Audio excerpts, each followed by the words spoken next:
وقال النبي صلى الله عليه وسلم الصلوات الخمس والجمعة إلى الجمعة ورمضان إلى رمضان مكفرات لما بينهن من الخطايا أو كما قال عليه الصلاة والسلام اللهم صل على محمد وعلى آل محمد كما صليت على إبراهيم وعلى آل إبراهيم إنك حميد مجيد اللهم بارك على محمد وعلى آل محمد كما باركت على إبراهيم وعلى آل إبراهيم إنك حميد مجيد الحمد لله আল্লাহ তাআলার দরবারে শুকরিয়া আদায় করছি যে রব্বুল আলামিন আমাদেরকে সুস্থ শরীরে সুস্থ মস্তিষ্কে মাহে রমজানের দোরগোড়ায় পৌঁছে দিয়েছেন। সবাই বলে আলহামদুলিল্লাহ। আল্লাহ তাআলা আমাদেরকে ক্ষমা করার জন্য বিভিন্ন উপলক্ষ সৃষ্টি করেছেন। এর মধ্যে বিরাট একটি বড় উপলক্ষের সামনে আমরা দাঁড়িয়ে আছি, সেটা হচ্ছে মাহে রমাদান। নবী সাল্লাল্লাহু আলাইহি ওয়াসাল্লাম ইরশাদ করেন যে আস-সালাওয়াতুল খামস, এই 5 ওয়াক্ত নামাজ, ওয়াল জুমআতু ইলাল জুমআ, এবং জুমার নামাজ এক জুমা থেকে আরেক জুমা, রমাদান ইলা রমাদান, এবং মাহে রমজান এক রমজান থেকে আরেক রমজান। অন্য হাদিসে আসছে ওয়াল উমরাতু ইলাল উমরা, এবং এক উমরার পরে আরেক উমরা, মুকাফফিরাত লিমা বাইনাহুন্না, এই ইবাদতগুলি মাঝের সমস্ত গুনাহকে মিটিয়ে দেয়, মাফ করে দেয়। সুবহানাল্লাহ।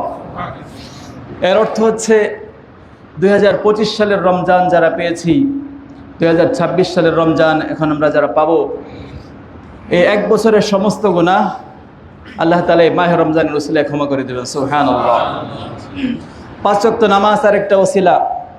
প্রতি মুহূর্তে আমাদের মন অপরাধ প্রবণ, গুনাহ প্রবণ। মানুষের মনের মধ্যে অপরাধের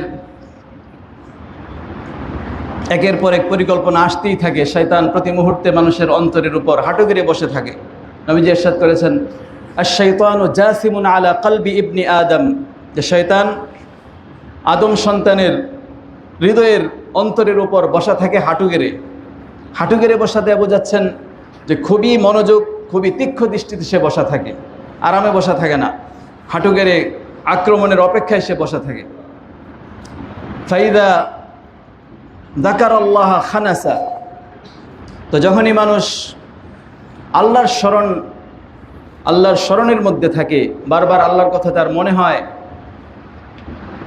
এই সচেতন যতক্ষণ থাকে শয়তান খানাসা, শয়তান দূরে থাকে, তার কাছে আসতে পারে না। যতক্ষণ মানুষ কিসের মধ্যে থাকে? আল্লাহর স্মরণের মধ্যে থাকে, দ্বীনি কাজে ব্যস্ত থাকে, আখিরাতমুখী কাজে ব্যস্ত থাকে, এই সচেতন সময়টুকুর মধ্যে শয়তান কোনো প্রভাব বিস্তার করতে পারে না। ওয়াইদা গাফালা, আর যখনই সে গাফেল হয়, অসচেতন হয়ে যায়, দুনিয়ার আলাপ আলোচনা শুরু হয়ে যায়, ওয়াসওয়াসা, শয়তান তখনই এসে ওয়াসওয়াসা দেওয়া শুরু করে, মানে গুনাহের কথা মনে করিয়ে দিতে থাকে। তো এই জন্য প্রতি মুহূর্তে শয়তানের জালে আমরা বন্দী। এই শয়তানের জাল থেকে মুক্ত থাকার একটাই উপায়, সেটা হচ্ছে জিক্রুল্লাহ, আল্লাহ তাআলার স্মরণ। প্রতি মুহূর্তে মুমিনের অন্তর থাকবে আল্লাহ তাআলার দিকে ধাবিত। নবী সাল্লাল্লাহু আলাইহি ওয়াসাল্লাম ইরশাদ করেছেন আলা আনা জালিসু মান যাকারানি, আমি ওই ব্যক্তির, আল্লাহ তাআলা বলছেন আনা জালিসু মান যাকারানি, যে ব্যক্তি আমার জিকির করে, আমার স্মরণে থাকে, আমি তার সাথে বসা থাকি। আল্লাহ তাআলা বলছেন আনা জালিস, আমি তার সাথে উপবিষ্ট, আমি তার সঙ্গী হয়ে যাই। ফাইদা যাকারানি ফি মাজলিসিন, আল্লাহ তাআলা বলছেন মানুষ যখন কোনো মজলিসে এই সামষ্টিকভাবে আমাকে স্মরণ করে, তো আমিও এইটার প্রতি উত্তর আমার সমষ্টি অর্থাৎ ফেরেশতাদের মজলিসে আলোচনা করতে থাকি। সুবহানাল্লাহ। আবার আমি যখন একাকী স্মরণ করি আল্লাহ তাআলাকে, তো আল্লাহ তাআলা এটার জবাব দেন একা একাই, যে সে একা একা আমার স্মরণ করছে। যাকারতুহু ফি ওয়াহদি, আমিও তাকে স্মরণ করি একা একা। সামষ্টিকভাবে যখন আমরা ইবাদত করি, আল্লাহ তাআলা সামষ্টিকভাবে আমাদেরকে স্মরণ করেন। সুবহানাল্লাহ। এজন্য আল্লাহ তাআলার অসংখ্য নিয়ামতের মধ্যে আমরা ডুবে আছি। আন্নালে শয়তান প্রতি মুহূর্তে আমাদেরকে ওয়াসওয়াসা দিচ্ছে গুনাহ করানোর জন্য। তো প্রতি মুহূর্তের যে ওয়াসওয়াসার গুনাহ আল্লাহ তাআলা মাফ করে দিয়েছেন। নবীজি ইরশাদ করেছেন যে ইন্নাল্লাহা তাজাওয়াজা আন উম্মতি মা ওয়াসওয়াসাত বিহি সুদুরুহা, আমার উম্মতের মনে অন্তরে যেসব গুনাহের উদয় হয় এইসব আল্লাহ তাআলা মাফ করে দিয়েছেন। কিন্তু যখনই একটা মানুষ পরিকল্পনা করে এরপরে সে পরিকল্পনায় ব্যর্থ হইল না, আল্লাহ তাআলার ফজল ও করম হচ্ছে আল্লাহ তাআলা তখন সে গুনাহ লেখান না।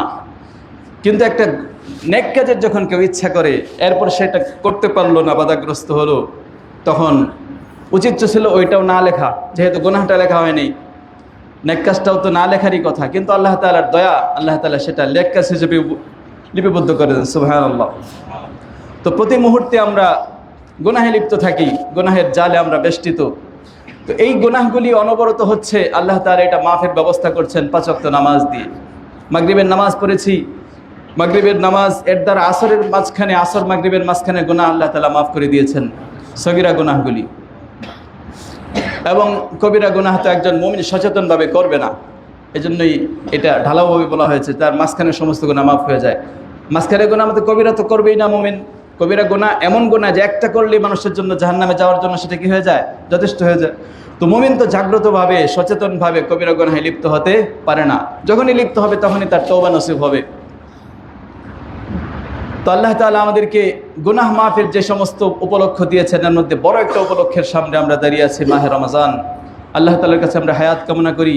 এই যে 2 দিন, এই 2 দিনের মধ্যেও তো মানুষের মৃত্যু বন্ধ থাকবে না। হাসপাতালগুলি এখনও অ্যাম্বুলেন্স রাস্তায় ঘোরাঘুরি করছে। এই 2 দিনেও অনেক মানুষ পৃথিবী থেকে বিদায় হয়ে যাবে। এই জন্য নবীজি 3 মাস আগে থেকে প্রস্তুতি নিতেন। আল্লাহুম্মা বারিক লানা ফি রজব ওয়া শাবান ওয়া বাল্লিগনা রমাদান। রমজান পাওয়ার জন্য রজব মাস থেকে দোয়া করা শুরু করতেন। তো আমরা কয়জন এই দোয়াটা করছি না? আমাদের মনের মধ্যে প্রস্তুতি। তো নবীজির প্রস্তুতি তো সর্বোচ্চ প্রস্তুতি ছিল। তিনি শাবান মাস প্রায় 30 দিনের কয়েকদিন বাজে পুরো মাসই রোজা রাখতেন। নবীজির প্রস্তুতি এমন ছিল যে রমজান যেহেতু রোজার মাস, শাবান মাস, উম্মে সালামা রাদিয়াল্লাহু আনহা বলছেন নবীজি পরপর 2 মাস লাগাতার রোজা রাখতেন, সেটা এই 2 মাসে, শাবান এবং রমাদান। মানে 1-2 দিন যে রোজা ভাঙতেন এটা উনি টেরই পান নেই। উনি মনে করছেন যে লাগাতারই নবীজি শাবান মাস কি করছেন, রোজা রাখছেন। রমজানের প্রস্তুতি নবীজি এভাবে নিতেন। এরপরে রমজানের আরেক প্রস্তুতি হচ্ছে কিয়ামুল লাইল, রাতের নামাজ। নবীজি তো প্রতি রাতেই জাগতেন। নবীজির জন্য তো মাহে রমজান শুধু তারাবির আলাদা ব্যাপার ছিল না। নবী সাল্লাল্লাহু আলাইহি সাল্লাম সারা বছর প্রতিদিন তাহাজ্জুদের নামাজ পড়তেন, 8 রাকাত পড়তেন। এই 8 রাকাত আমাদের মতো ইন্না আতাইনার কুল হুয়াল্লাহর 8 রাকাত না। এই 8 রাকাত পড়তে নবীজি মিনিমাম 3 থেকে 4 ঘন্টা ব্যয় হয়ে যেত। সুবহানাল্লাহ। তো প্রতিদিন নবীজির প্রস্তুতি ছিল। এর মধ্যে শাবান মাসে আলাদাভাবে প্রস্তুতি নিতেন রোজার জন্য। তো শাবান মাস হচ্ছে এই শেষ মুহূর্তে আমরা আছি, তবু এগুলি মনে করিয়ে দেওয়া। এই মাসে মানুষের ইবাদতের রিপোর্ট আল্লাহ তাআলার কাছে পেশ করা হয়, বার্ষিক রিপোর্ট। প্রতিদিন 2 বার রিপোর্ট পেশ করা হয়। নবীজি ইরশাদ করেছেন ইউরফাউ ইলাইহি আমালুল লাইল ক্বাবলা আমালিন নাহার। আল্লাহ তাআলার কাছে বান্দার আমলনামা পৌঁছে যায়, আমালুল লাইল, রাতের আমলগুলি পৌঁছে যায়, ক্বাবলান নাহার, দিবস আসার আগেই, রাত শেষ হওয়ার আগেই ফেরেশতারা পৌঁছে দেয়। এই কোটি কোটি বিলিয়ন ট্রিলিয়ন লক্ষ কোটি বছরের দূরত্বে কারা পৌঁছে দেয়? ফেরেশতারা পৌঁছে দেয়। আবার ওয়ুরফাউ ইলাইহি আমালুন নাহার ক্বাবলা আমালিল লাইল, দিনের সমস্ত ইবাদতের রিপোর্ট আল্লাহর কাছে পেশ হয়ে যায় এই রাত আসার আগেই। আমরা আজকে সারাদিনে কি করেছি, কে কয় ঘন্টা ঘুমিয়েছি, কে কয় ঘন্টা তেলাওয়াত করেছি, কে কয় ঘন্টা কি করেছি, এই সব রিপোর্ট মাগরিবের আগেই কোথায় পৌঁছে গেছে? আল্লাহ তাআলার কাছে পৌঁছে গেছে। তো প্রতিদিন রিপোর্ট পেশ হয়, আবার সাপ্তাহিক রিপোর্ট পেশ হয়, এরপরে পুরো বছরের রিপোর্ট এই শাবান মাসে পেশ করা হয়। নবীজি এইটার জন্যই শাবান মাসে রোজা রাখতেন, যে আমার আমলনামা যেন রোজাদার অবস্থায় আল্লাহ তাআলার কাছে পেশ করা হয়।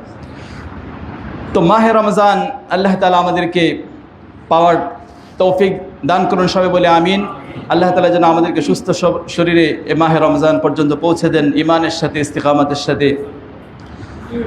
তো আমি যে আয়াত তেলাওয়াত করেছি, খতিব সাহেব হুজুর আসবেন, উনি আসা পর্যন্ত একটু ধৈর্য ধরার জন্য উনি অনুরোধ করেছেন, এজন্য আমি বসছি। জি, তো আল্লাহ তাআলা ইরশাদ করেন, ইয়া আইয়ুহাল্লাযীনা আমানু, হে ঈমানদারগণ, কুতিবা আলাইকুমুস সিয়াম, তোমাদের উপর সিয়ামকে ফরজ করা হলো, রোজাকে ফরজ করা হলো। এটা একটা কঠিন ইবাদত। নামাজ আমরা পড়েছি 10 মিনিট লাগছে, মাগরিবের নামাজ, ম্যাক্সিমাম নামাজগুলি 10 মিনিট লাগে, ফজরের নামাজটা একটু বেশি সময় লাগে। ইবাদত ফরজ ইবাদত, কিন্তু খুব দ্রুত শেষ হয়ে যায়। হজ তো আনন্দের ইবাদত, এটা মানুষ ইবাদত এর চেয়ে ভ্রমণ বেশি উপভোগ করে হজকে, হজে যাওয়ার জন্য মানুষ পাগল। কিন্তু রোজা ইবাদতটা হচ্ছে একটু কষ্টকর, না খেয়ে থাকা।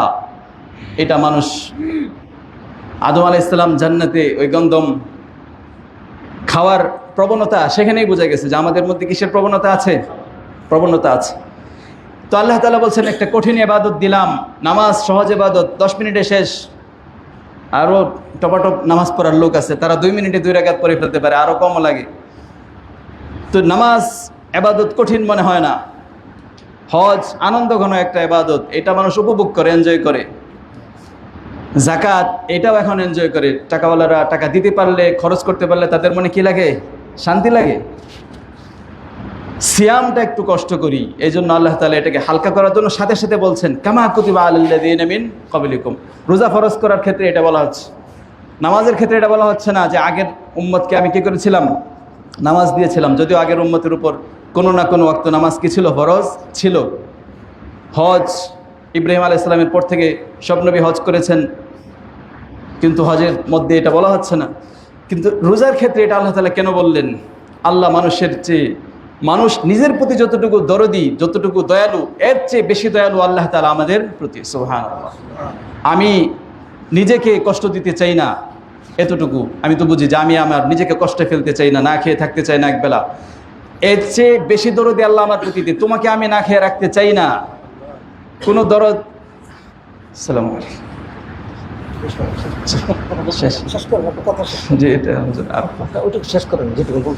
তো কুতিবা আলাইকুম আস-সিয়াম, আল্লাহ তাআলা বলছেন যে রোজা আমি তোমার উপর ফরজ করেছি।